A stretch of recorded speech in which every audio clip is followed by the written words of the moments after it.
so today we're talking about dimension hierarchy maintenance utilities, and that in the context of modular TI processes, which will using these utilities will allow us to reduce development time. We will get improved maintainability and an improved ability to upgrade a model environment with new features, because we're using modules and we only have to update the module versus updating code in many TI processes. We'll get a higher code transparency, because if we call a module multiple times, we only need to know what that module does once. We only have to understand it once, and hence we get a higher stability and reliability, because let's say we know a module works, then we know we can call it anywhere where we need it. So the first very simple utility we will be looking at is called this IBM Copy Dimension Pro, and it's really quite a simple utility. All that does is make a perfect copy of a dimension, including its attributes, okay, and including the attribute values. So we will call this process, and I hope you can all see my screen, and you'll see the TM1 Architect window now. We will call the process, and we will create a dimension model 2. We use model as the source dimension. Most of you should know probably this dimension. It's just from the S data sample. We will not override an existing dimension because model 2 doesn't exist, and we won't append. It doesn't matter really if we set it to yes or no, because model 2 doesn't exist. And this parameter doesn't matter either, because it doesn't exist yet. If the dimension model 2 existed, we could do an append, okay? So, process completed, and this is not a large dimension. So here we have now model as a perfect copy of model 2. And we will continue to use model for a lot of the other examples here in this webinar. The next example would be delete elements according to subset. A very, very simple process too. And what I'll do here is I will actually just save model 2 because I want to delete something as model X. What I will do now is I will create a simple subset, let's say.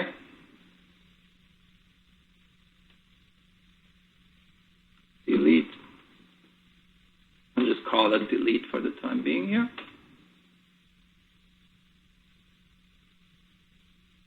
And now I will call this process.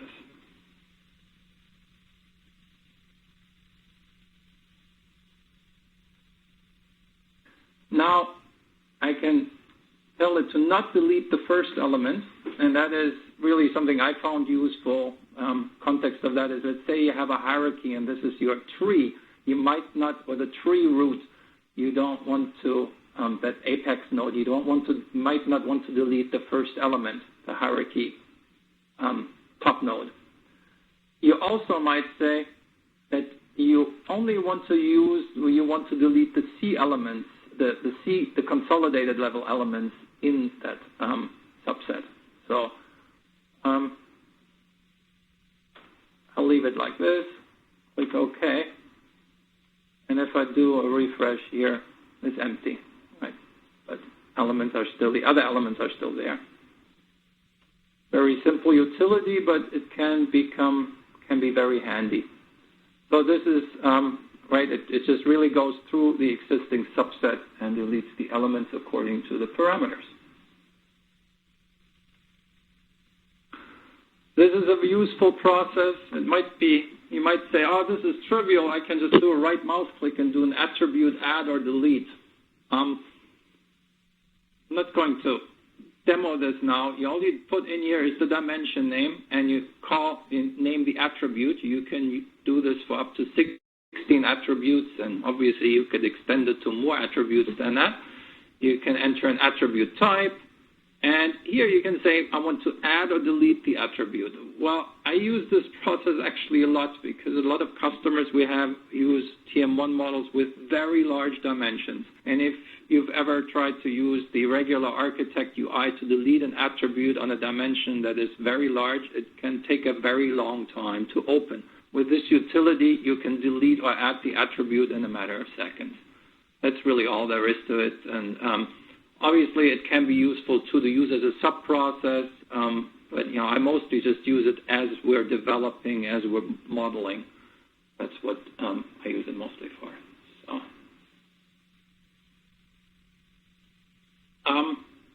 the next one is consolidate element.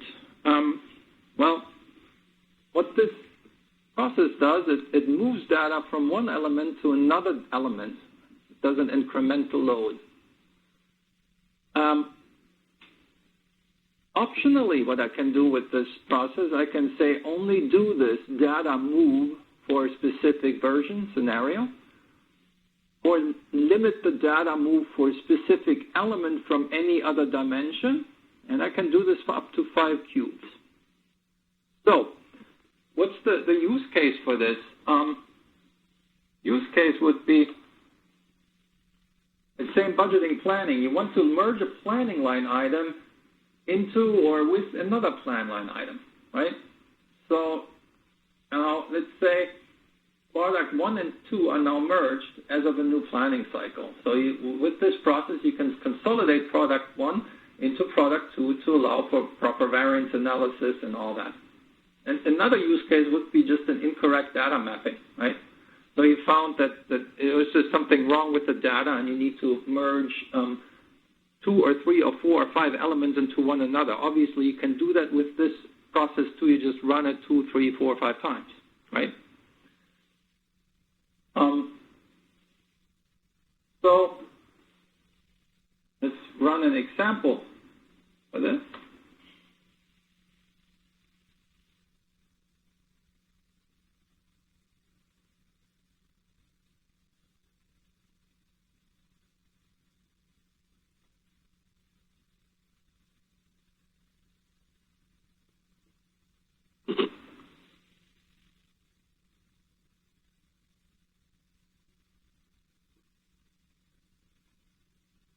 Right, in this view that you see here, I have data for 2 cost centers, 4718 and 4719. I'm going to use the TI process now to move data from 18 into 19.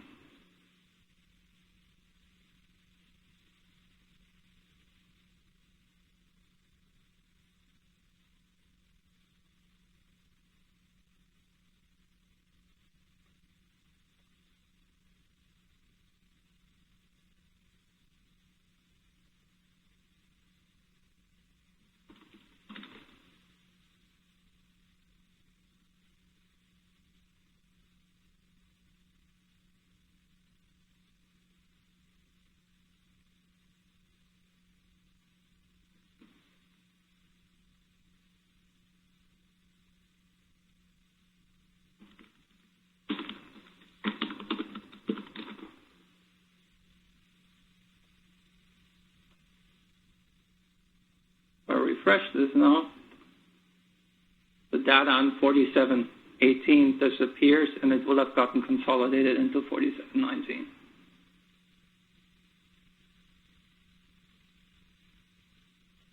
So again, you can do this for up to 5 cubes. Obviously, the utility, you can easily enhance that utility and make this work for 6, 7, 8, or even more cubes.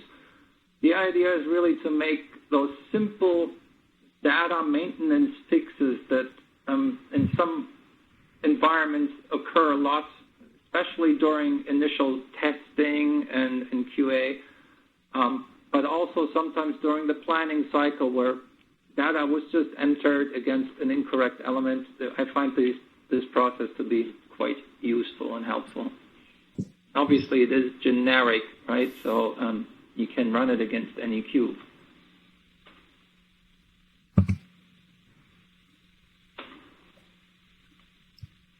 Rename element does something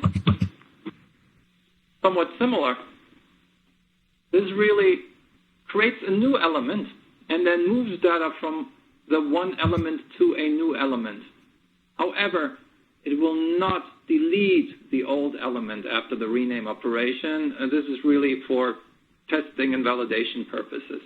So let's say you have a planning environment and it went live with a wrong product name, but you already have data in the element, but it's really an absolutely wrong name. You don't want to use or change the name by using an alias. You'd really like to properly rename the element. This is the process that you can call.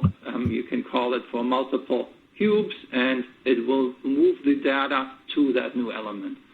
So if we take our old view again here, and we say Corp 4719, what I will do is I will move that data to a new element. We'll rename it.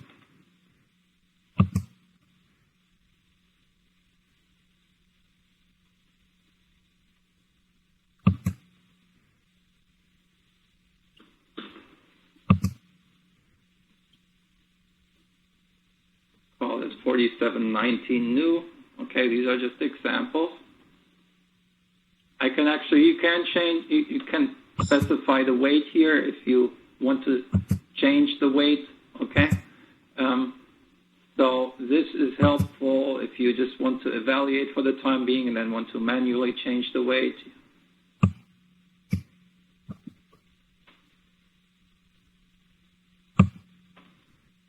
Now,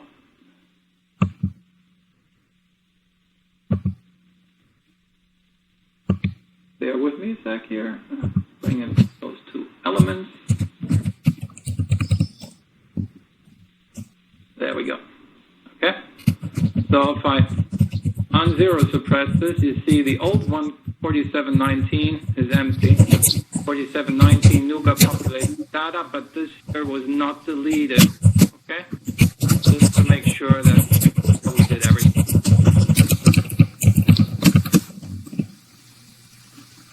Element or user want to just, you can change that module to delete the element.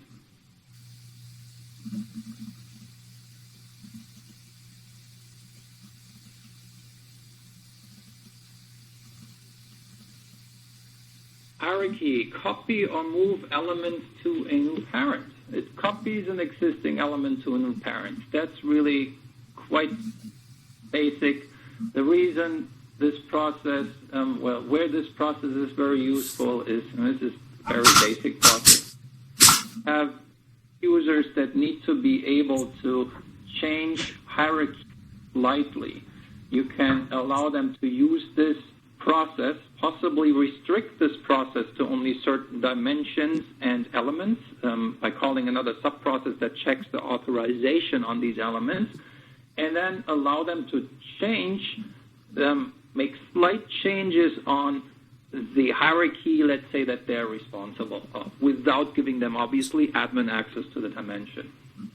So that's where a utility like that can be useful. Here we have something a little more comprehensive. This process will detach an element from all its parents and move it to a new parent node. It detaches the element from all its existing parents and attaches it to a new specified parent node. Right? This is a useful process if you want to, let's say, retire an element from its current organizational roll-up and move it to, say, history or the old product group, right? So let's say you have a current planning hierarchy, but a certain product group should not be planned anymore, but it's part of multiple hierarchies, and we move it from all of those using this.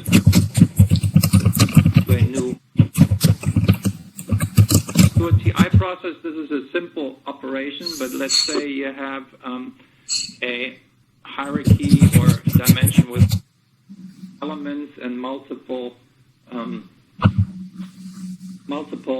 hierarchies, then this would be quite a cumbersome process, possibly to do manually. Or the other part to that is it could be a process that is just where you could make a mistake, whereas this TI here, you can secure and make sure that it really does only what you want it to do. You could add code to this TI that ensures that users are only to perform operations on the elements and dimensions that they're allowed to perform.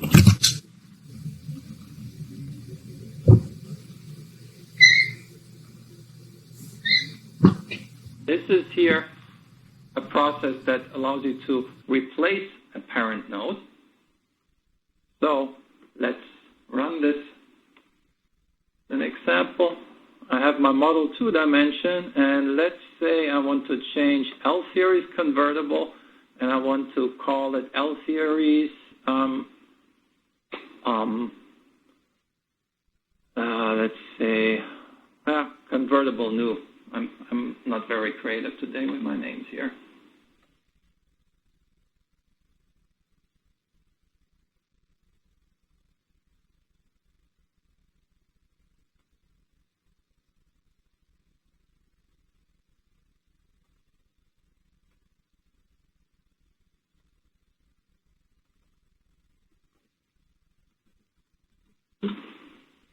So we're going against an L-series convertible. We're calling L-series convertible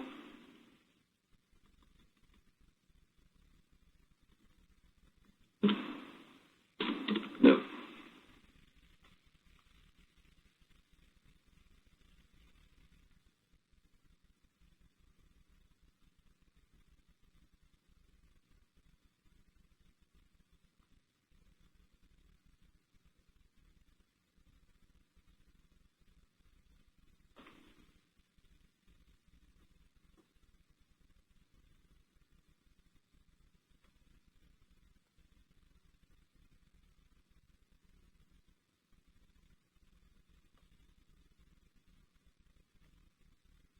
So move to the next one.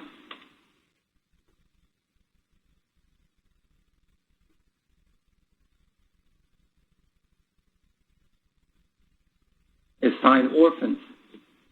So what we're doing here is we're orphaning elements that might not have a parent node.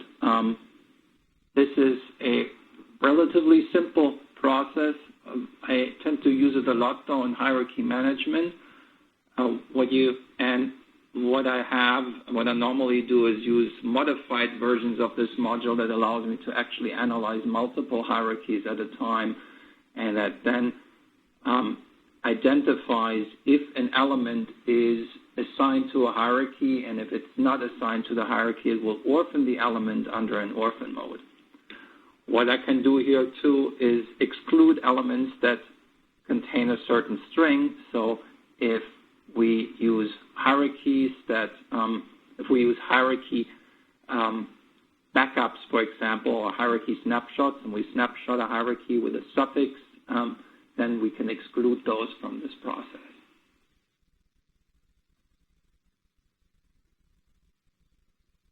This process here, next one, is used to remove non-orphans from an orphans node. So if I have orphaned elements before and I'm performing hierarchy maintenance, I can run this process to clean up elements that might be in the orphans node, but that shouldn't be because they're actually part of the hierarchy.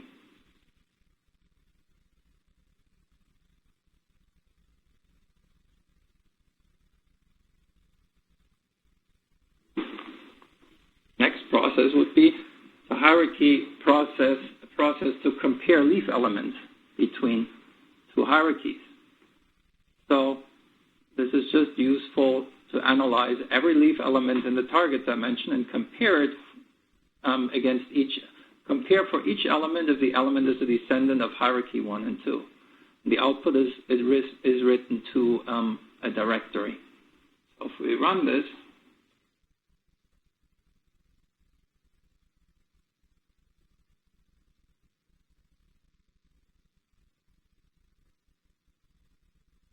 now run it on model 2 for total and total of model. So 2 hierarchies in here.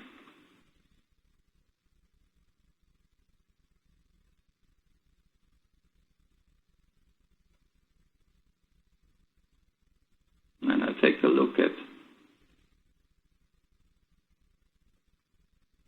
this file here.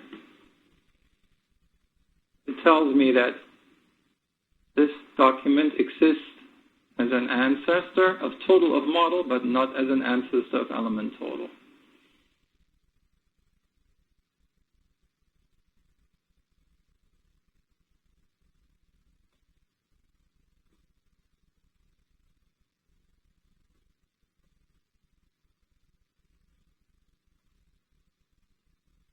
A very similar process would be a process that checks a hierarchy for multiple parents.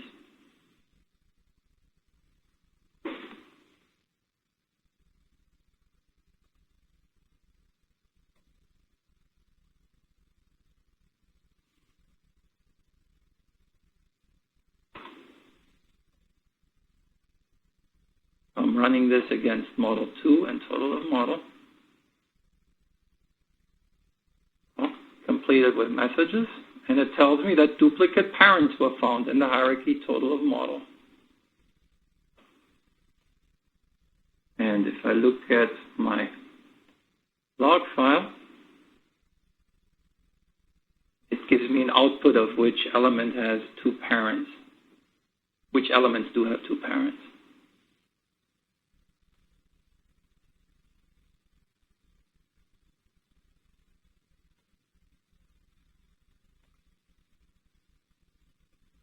The next process is simply used to create a suffixed hierarchy.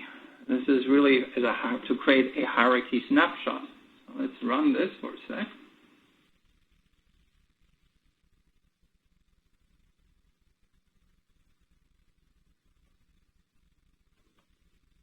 Model 2, total of model.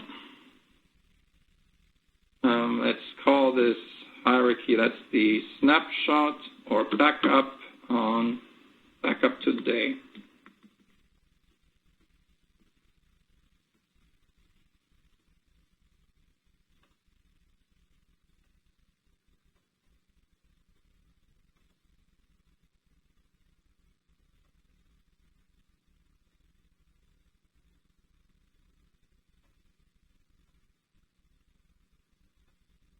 So here's my backup. What this did is create a perfect copy of the total of model hierarchy, but every consolidated element has the suffix of that snapshot. This is now a hierarchy that I can basically use as a snapshot or as an archive of, in this case, the product roll-up, but you can use this for any dimension for organizational roll-ups as well.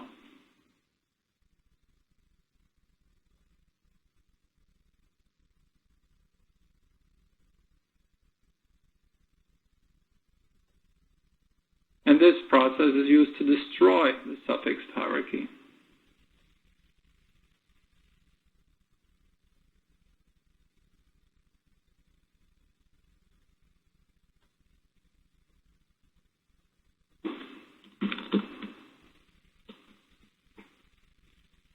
If I run this now,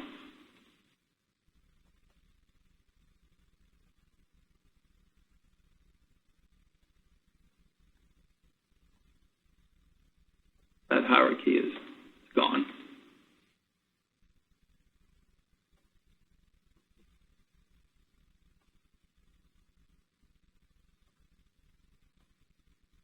Before we get to the key takeaways, let me take a quick look at questions.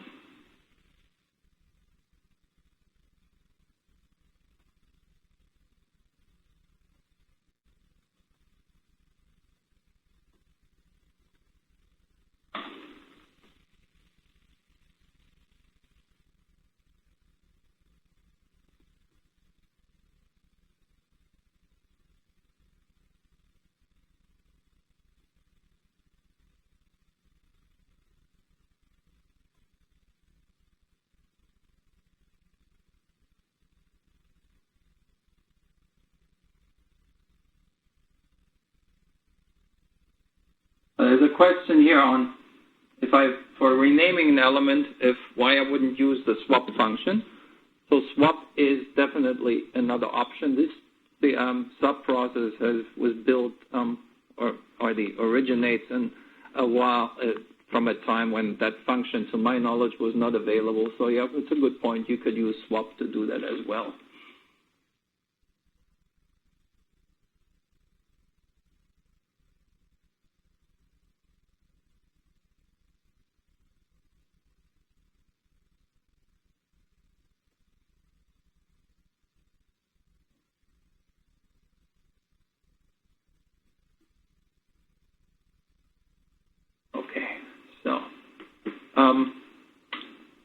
Key takeaways. So we used modular TI processes for creating subsets and views. So we did that last time. Now we looked at analyzing dimensions hierarchies. And we also had some examples for performing commonly needed generic processing tasks. We do have some utilities as well. Let me see if they're included here. For exporting cube data. And those are in here as well. By exporting data to a file and to importing data back into a cube. And when it comes to version management, we will look at that in a subsequent enablement session, where we're looking using utilities to manage scenarios, not code version, but data versions, data scenarios, using a generic module for submission of forecasting, budget data, for archiving of data, for snapshotting of data, and so forth. And again, when you use modules, don't call TI processes in the metadata or data tabs. You generate a process handle for each source record, and that just really causes performance to deteriorate. Obviously, if your data tab, or if in your data tab you only process a handful of records, a few dozen or so, this might be fine. But you shouldn't do this when you process a view, a real view with many records. Whereas calling a subprocess in the prologue or epilogue, it doesn't really cause a performance drop of any significance. So use subprocesses, use subprocess modules. It makes your code much more stable, easy to understand, and tunable as well. So you only have to maintain these modules once, and often you find that you can use a module for a more sophisticated new requirement by just really changing it, modifying it, maybe renaming it.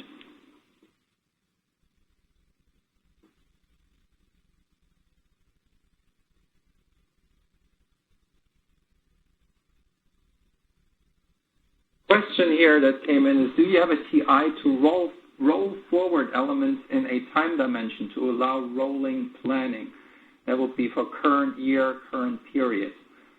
Yes, we have these TIs. There is a session planned in the near future on proven practices for continuous time periods. And in the context of that session, we are introducing a continuous time period dimension that maintains itself, and maintains roll-ups for current year, current quarter, even updates variance calculations. So let's say current quarter versus last quarter will only actually look at the first 2 months if we're only 2 months into the quarter, and things like that. So we will be introducing that utility, those examples, and we will be sharing these example TIs with you as well. It's quite a comprehensive process and quite a comprehensive time dimension, so it would really explode the time we have here left in this session if I were to show that to you. Hence, we'll have a separate session that will take about an hour. And the type of roll-ups that we will be showing you, and where we will be showing you the TI examples, are introduced already in the very first session we did, which I believe was on August 5th. So you you can see the type of roll-ups that the time dimension maintenance utility will create. It does that fully automatically. So basically, every time you roll to a new month, you run the process, and it will do that.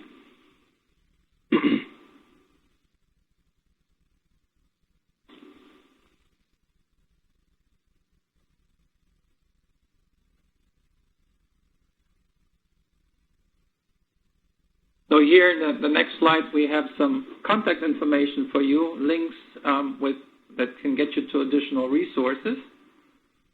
With any questions, feel free to contact me directly. You have my contact information here.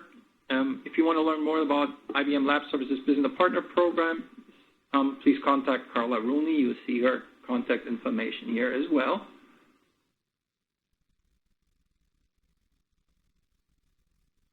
And in terms of this technical enablement series here, you can still register for the Q3 series if you have not to, or if you want to invite colleagues. The link is here.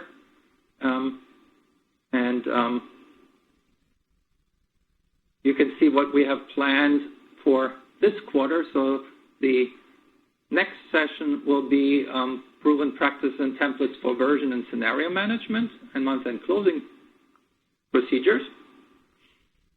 So in that, we will introduce the utility for copying and submitting versions, primarily. And on September 22nd, we are introducing, we'll be conducting a session on Modular TI Processing Environments Part 3, TI Process Synchronization and Serialization. That's a 1-hour session that introduces a very simple example on how you can use the synchronize function to serialize TIs that should be serialized. We'll be talking about why serialization is important and how you can very quickly implement it. Then we have a link here for the Q4 series. And you see here in October 7 is when we have planned to do the session on the TM1 continuous time period dimension design. And again, we'll be sharing those examples with you, that time dimension and the utilities and rules and attributes that allow it to be maintained automatically. And by the way, that time dimension all supports fiscal year and calendar year together. So it's basically fiscal year based, but it also features an automatically created calendar year roll-up if fiscal year is different than calendar year. And then in October, we'll have 2 sessions about integration the integration of TM1 with Cognos BI. And then in November, we'll be doing a deep dive into multi-threaded queries, including MTQ logging. And then on November 18, we will be talking about parallel data load with TM1, a detailed session. And then December 2, we will be wrapping up our first series with really a simple TM1 and planning analytics rolling forecast and planning artifact. That artifact really takes most of the modules here that we discussed into consideration and leverages them. And we have some example rules for rolling forecast and planning. And we do have more enablement sessions planned for next year, and we will be updating you with that as soon as we know more about the content and so forth.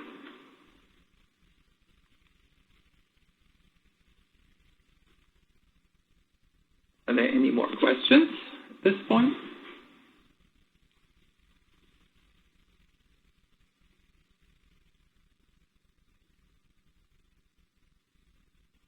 If there are no more questions, then thank you all very much for attending. I hope this was useful to you.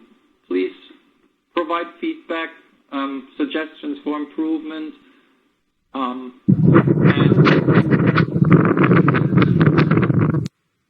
beginning, those were some unexpected difficulties.